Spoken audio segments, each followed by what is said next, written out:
Ok, estamos de volta com o programa Entrevista da Tarde, ao vivo na sua TV Rio Branco, canal 8.1. Mais uma vez, obrigado pela sua audiência, você que nos prestigia na capital e também no interior. Siga-nos nas redes sociais, @oRioBranco. E você, querendo, pode me seguir também, né? @Muniz11, ok? Lembrando que os melhores momentos da nossa entrevista aqui com o Dr. José Carlos, você verá amanhã no portal oriobranco.net, que é o portal oficial da sua TV Rio Branco. Eu tenho o prazer, então, de conversar agora com o Dr. José Carlos Rodrigues dos Santos, defensor público aposentado, advogado atuante da área, principalmente da área criminal, com apoio do AraSuper e também do Aramix. Seja bem-vindo, doutor. Prazer recebê-lo depois de alguns anos, né? Sim. Mais ou menos uns 10 anos, o senhor não aparece por aqui. É verdade. Né? O senhor aposentou-se tem mais de 6 anos, né? Doutor, afinal de contas, Márcio, por gentileza, o que motivou o senhor a escrever esta obra aqui, que eu estava vendo ali quem apresentou a obra, recomendando que ela seja utilizada por juízes, promotores, o pessoal da justiça de um modo geral, os operadores de direito e outras pessoas que querem se informar melhor sobre a legislação e fazer algo diferente em prol da sua cidade, do seu estado, do seu país e da humanidade de um modo geral. Certamente é algo para você ler e guardar. Perfeito, e aí, doutor? Perfeito. Por ocasião dos meus estudos na União Europeia, eu me deparei com essa problemática que o mundo vivencia e vai chegar aqui no Brasil de uma forma mais intensa. Que problemática é essa? Que polêmica é essa que envolve o advogado? A polêmica é que desde 1990 surge o que se chama de políticas públicas anti-branqueamento de capitais, antiterrorismo e por aí vai. Aqui e em qualquer parte do mundo, qualquer advogado, ele é obrigado a guardar o segredo profissional, o sigilo isso profissional. Faz parte da ética também. Faz parte da ética. Então isso foi desde todo sempre. Quando surgem essas políticas, começa a surgir uma polêmica, um conflito. Porque como que um advogado que tem a obrigação de guardar sigilo profissional vai declarar, vai informar operações suspeitas de branqueamento de capitais, isso faz parte de do lavagem compliance. de dinheiro, que é o compliance? Como que ele vai fazer isso? Isso vem acontecendo desde 1990. Dê só uma parada aí, sem me atrapalhar. Pois não. O compliance ele é muito divulgado só na questão de políticas públicas, de gestões de políticas públicas, que é, na verdade, um conjunto de regras e normas onde você é obrigado, pelo menos é obrigado a informar qualquer suspeita, né? Não precisa ter as provas suspeitas de alguma coisa irregular que possa atrapalhar direto ou indiretamente as pessoas, tendo por finalidade a lisura em qualquer processo. Na questão do direito, ele é aplicado mais ou menos no mesmo ritmo, na mesma direção? A expressão compliance, ela se insere num conceito maior de integridade corporativa. Entendi. Quando se fala em compliance, nós estamos falando que os entes, as empresas, todos os setores da atividade privada e pública devem agir em conformidade. Conformidade com as normas regulamentares, enfim, com tudo que há de normatização para você desempenhar uma profissão, uma empresa e etc. Aqui no caso, o que nos interessa?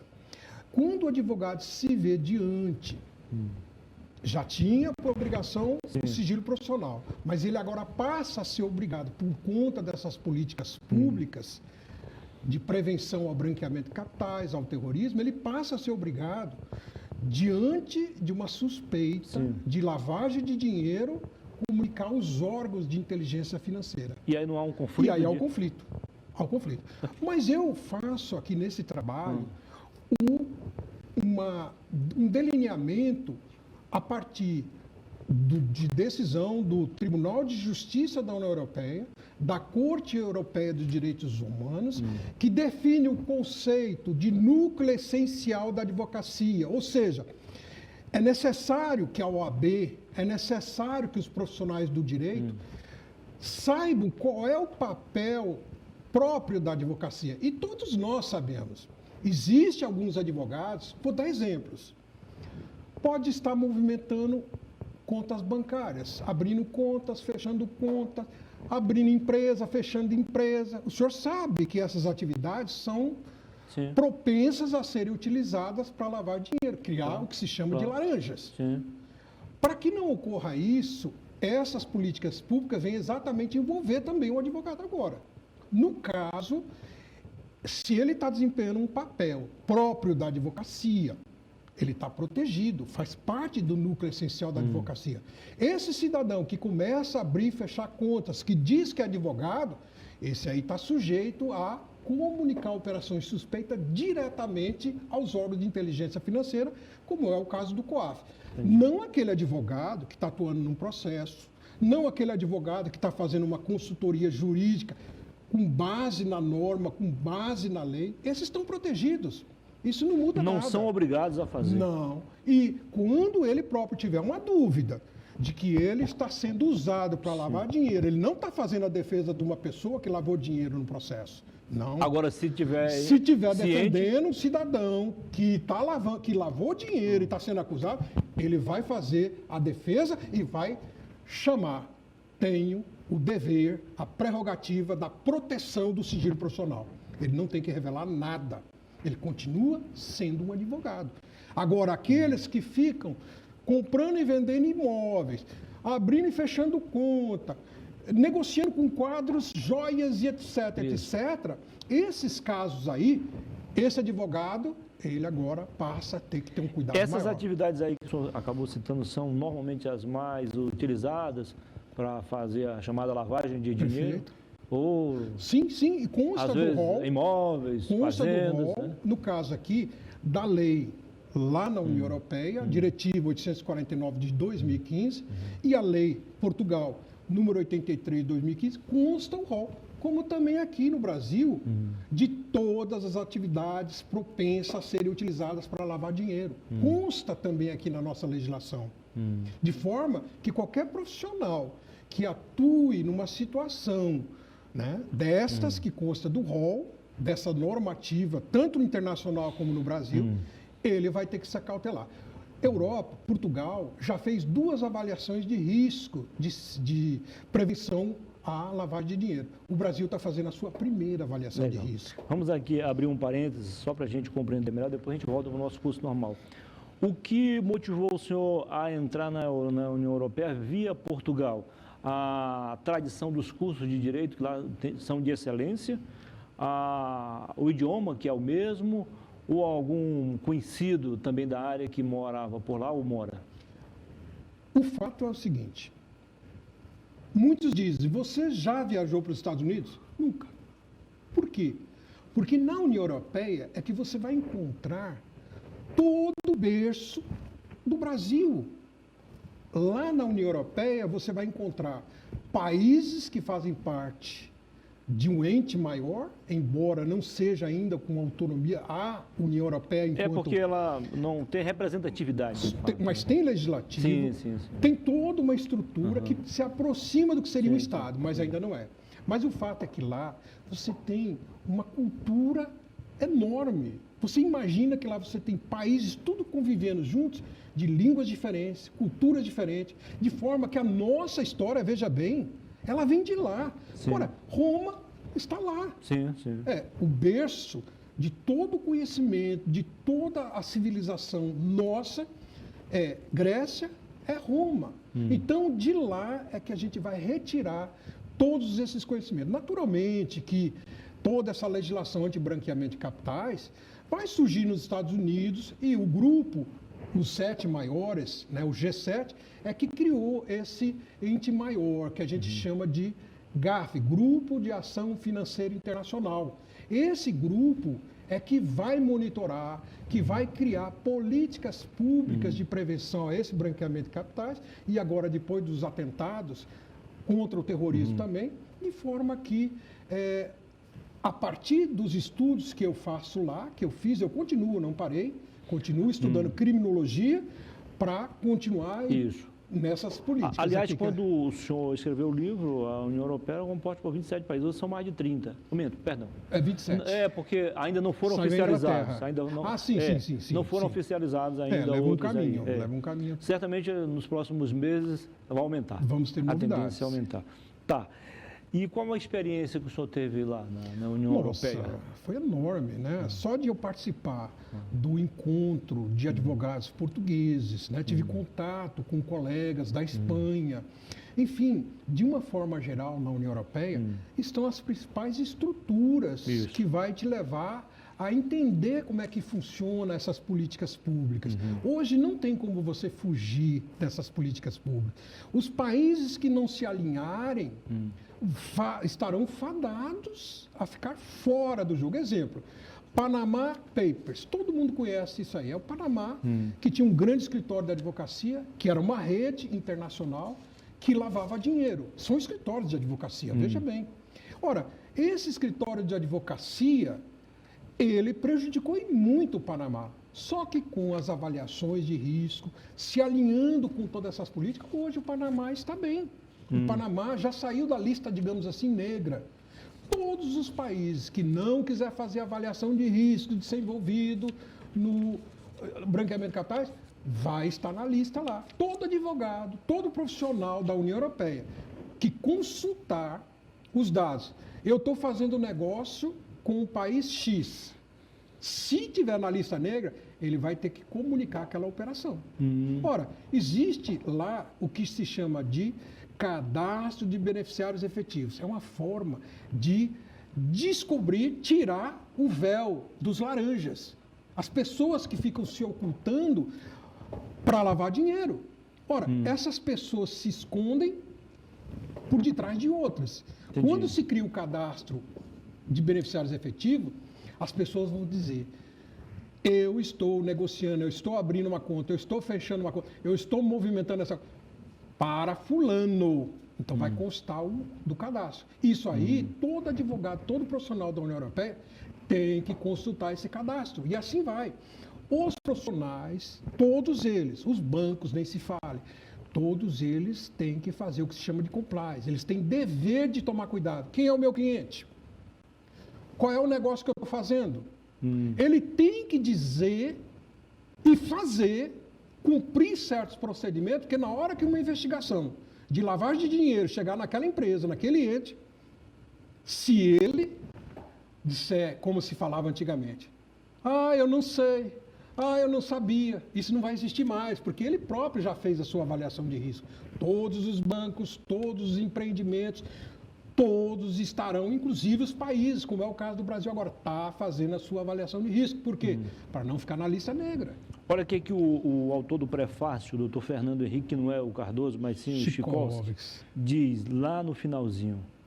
A dissertação do mestrado em Ciências Jurídicas do mestre José Carlos Rodrigues dos Santos, de indesmentível rigor dogmático e utilidade prática, além de apresentar uma atualidade e pertinência evidentes, incide também sobre essa tão nevrálgica do edifício jurídico e transversal de uma parte significativa do continente europeu, o direito da União Europeia enquanto ordenamento formador e conformador de questões suscitadas no âmbito do direito penal e econômico, nomeadamente o branqueamento de capitais e o financiamento do terrorismo.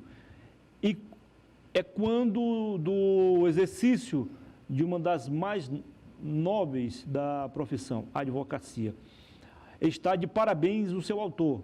Antes do mais, por não se ter acomodado, sem que nenhum mal daí adviesse, e por ter assumido a audácia de sair da sua área de conforto, mas também pela qualidade da investigação apresentada, pelas suas capacidades, da escrita argumentativa, de conhecermos, mais sobretudo pelo contributo acadêmico para o preenchimento de um espaço pouco explorado na ciência jurídica. esperamos que esta obra possa favorecer o surgimento na mente dos profissionais e dos estudantes de direito de renovado interesse e de uma nova apreciação pelos temas jurídicos. Doutor... Me permite. Na verdade, o senhor acabou de ler, não foi a menção do meu colega doutor Chikovics. Sim. Mas nada mais, nada menos do que o meu professor da Universidade Autônoma de Lisboa, professor Carlos Proença, português. Esse aqui é o outro que está certo. Português. Isso. Então, dá mais ênfase ele ainda. que foi que me apresentou à União Europeia, porque ele... Porque aqui não é o prefácio. Esse aqui já é o do professor, do Fernando Chikovics. Eu confundi a apresentação aqui com o prefácio. Mas dá ainda mais ênfase à obra. Aqui. O Chikovics, se você ver, o doutor Chikovics, ele vai apresentar a pessoa do autor e, no caso, a própria obra. Isso. Perfeito. Legal. Doutor Proença, que é o meu professor, que foi meu professor. Ou seja, dá mais legitimidade. Ele é que foi que me apresentou. Porque numa disciplina, me permite eu falar, foi aí que começou a minha andança ali pela União Europeia. Quando ele me pede, todos têm que fazer os trabalhos. Eu fiz um trabalho. Acesso, eu estava lá, eu tinha que escolher um tema. Acesso à justiça da União Europeia. Eu falei, esse é o meu trabalho. Esse é o trabalho. Quando eu peguei esse trabalho, eu não vou detalhar aqui o caso que eu escolhi como base para a apresentação do trabalho. Quando ele chegou no final, ele ficou maravilhado com o trabalho. Sem falar... E aí ele me orientou, como também um professor da área de Direito Penal Econômico, como o senhor viu aí. Tem aí a lista de todos os professores das cadeiras, de forma que, a partir dessa vivência com esse professor, é que eu passei a visualizar o quanto eu poderia contribuir quando eu me deparo com essa problemática, esse conflito de sigilo profissional e de compliance. Agora, o que levou o senhor a adotar esse tema, que acabou se tornando o livro, perfeito. O avanço desproporcional do crime organizado em relação às competências do Estado ou a nova convivência na União Europeia? Eu sempre trabalhei na área criminal. Quando eu presenciei processos como, me permite aqui, organizações criminosas, não vou citar nomes, organizações criminosas que eu atuei aqui no estado do Acre, eu fiquei muito atento com isso, naturalmente. Então, a minha vivência na área penal me proporcionou condições para, quando eu estou vivenciando essas experiências na União Europeia, eu passo a enxergar, olha, que tem advocacia, eu sou um advogado público, criminal, eu estava na União Europeia. Ora, eu vou lá para receber os conhecimentos, levar os conhecimentos? Sim. Mas só que, normalmente, nas políticas de prevenção ao branqueamento de capitais, normalmente vem de lá para cá. É inexorável, não tem como fugir. Essas políticas, quer ver? Um exemplo. 1990, quando começam a surgir todas essas organizações criminosas. O tipo penal, branqueamento de capitais, ou seja, lavagem de dinheiro. O Brasil implementou no seu Código Penal uma lei própria. Ora, específica. Passa o seguinte, isso são políticas públicas de prevenção ao branqueamento de capitais. Surge agora a criação de órgãos de inteligência financeira, como no caso do nosso COAF. O Brasil criou o COAF, e assim agora nós estamos numa fase, esse GAF, esse Grupo de Ação Financeira Internacional, está fazendo as avaliações, está exigindo, agora está pedindo que os seus países, que querem estar alinhados, façam a sua avaliação de risco. O Brasil está fazendo a sua primeira. Então veja que tudo, e o advogado ainda não figura no rol, na lei de branqueamento de capitais. No Brasil, não. Lá está figurando agora. Por isso é que esse trabalho está aqui. Ora, se isso já está acontecendo lá, o advogado está sendo envolvido nas políticas públicas anti-branqueamento de capitais, aqui vai acontecer também. É inexorável. Agora, o senhor deve ter percebido aí que essa fragilidade não é só do Acre, nem do Brasil, mas do mundo inteiro. Do mundo inteiro. Né? Mas há pelo menos uma evolução no sentido de, pelo menos, nos aproximarmos do poderio das organizações. Por quê? Você consegue imaginar o que seriam as organizações criminosas se desenvolvendo? Olha, Vamos começar com as organizações criminosas à época do Al Capone. Não era uma preocupação muito grande, certo? A partir de 1980, 90, as organizações criminosas que passam a ser internacionais, por isso que eu digo aí que houve uma evolução tecnológica, houve uma evolução de transporte, houve uma evolução de comunicação, tudo isso proporciona o quê? A facilidade dessas organizações criminosas aumentarem o seu poder de destruição da sociedade. Ora, se a partir daquele momento o mundo percebeu que tinha que haver um controle, veja bem, controle, você não tem como acabar com as organizações criminosas. Tem um controle. Você controla. Então, se você deixasse do jeito que estava, hoje seria pior. Hoje já está ruim. De lá para cá, muitos países conseguiram evoluir, crescer, minimizar o problema, sim, a partir dessas políticas. É claro que, só para a gente encerrar, o tempo já está acabando, mas certamente se não contasse com apoio direto ou indireto de quem tem o dever de combater, ele não teria ficado tão forte, né, o crime, né, doutor? O fato é que as políticas públicas, uns vão dizer, tem um colega espanhol, advogado, professor, ele diz, a obrigação é do Estado, a obrigação é do Estado de investigar aquele que está lavando dinheiro, não é do advogado, não é do contador, não é do banco. Está perfeito.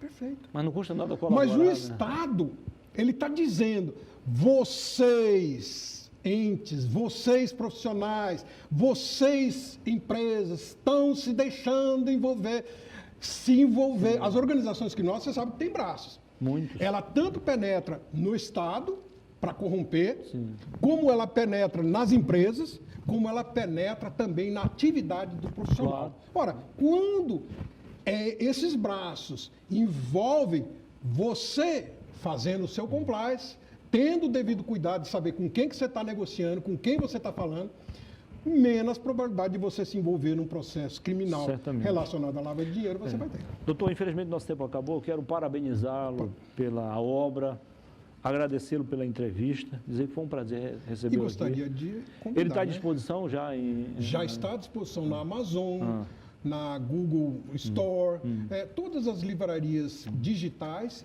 tem tanto o livro físico como o livro digital. Ótimo, parabéns. Mas eu gostaria de reiterar o convite ao Ministério Público, que também me recebeu, doutor Danilo Lovisaro. Defensoria Pública, a minha casa, doutora Simone e toda a diretoria, todos os colegas, a Ordem dos Advogados, através do doutor Ayashi, que também me recebeu e também tem interesse nesse debate. Entendi. Todos estão convidados, estou reiterando, e quero convidar todos os advogados, todos os defensores públicos, todo cidadão de bem desse Estado para comparecer. Vamos discutir, vamos debater. É importante. Tá? Todos, inclusive Tribunal de Contas do Estado, todos, universidade, estou indo essa semana dar uma passada nas universidades, conversar com os reitores, né? Deixar o livro lá na biblioteca. Então é isso, né? Conclamo a todos que têm interesse nesse trabalho, nessa literatura, nesse cuidado de ter um conhecimento prático, como é que eu tenho que fazer para me proteger contra esse envolvimento, para eu não ser envolvido no embranqueamento de capitais. Legal. Sucesso, professor. Muito obrigado mais uma vez.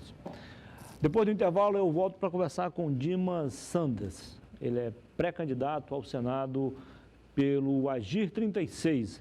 Agora são 13 horas e 28 minutos em Rio Branco. Até já.